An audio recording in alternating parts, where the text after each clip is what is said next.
Hello po sa ating lahat, no? Team Kalikap. So yan po yung topic po natin, Ay nako, may mga basher naman po dyan. Kalingap Dan ay nagsalita na, yes, may mga upload po sa Kalingap Rob, may mga Kalingap Dan, may mga interview patungkol po doon, may mga mensahe po siya patungkol nga po to. So para sa akin, si Dan ay nagpaalam po ng mabuti kay Miss M. At wala naman pong masama kung pipili si Kalingap Dan. Ang giveaway na lamang po.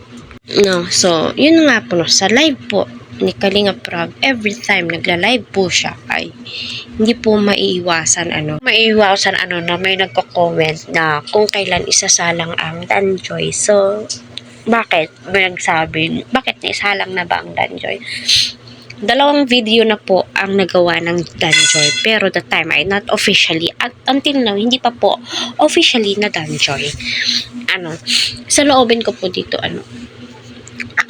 bago po yan ginawa, ay my god, tinimbag po yan ng 100 times kasi may mga scholar po sila Kalingap Rob na hindi po pasok, no, at yung iba may sponsor man pero hindi po kayang tugunan. 'Di ba? Correct me if I'm wrong. Kasi kita nyo yung mga course po nila ay hindi po basta-basta IT.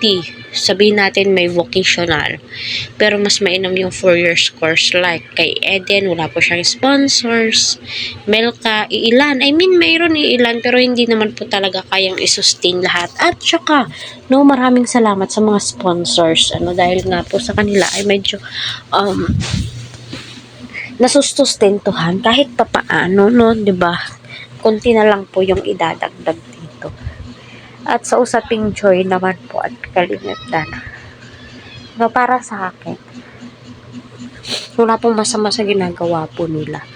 At nagpaalam naman po ng mabuti si Kalingap Dan, about dyan. At wala naman po, hindi po natin pwedeng diktahan si Kalingap Dan kung sino yung gusto niyang ka-love team. Bakit nag-go siya kay Joy? Kung bakit natin siya napapanood doon sa video mismo ni Kalingap Joy, mainit pa nga po yung issue patungkol dito kay Miss M. Para sa akin,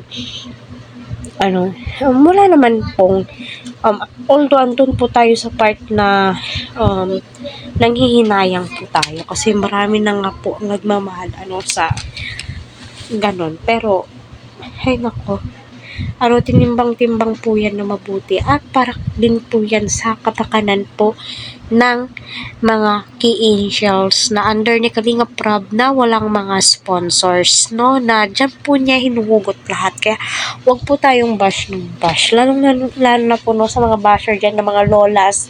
Please, hinay-hinay po tayo sa pangbabatikos, maawa po tayo sa mga key angels. Isipin nyo na lang po, parang apo nyo na at mga anak nyo, kailangan po nila ng advice, hindi yung pagmumura po ninyo.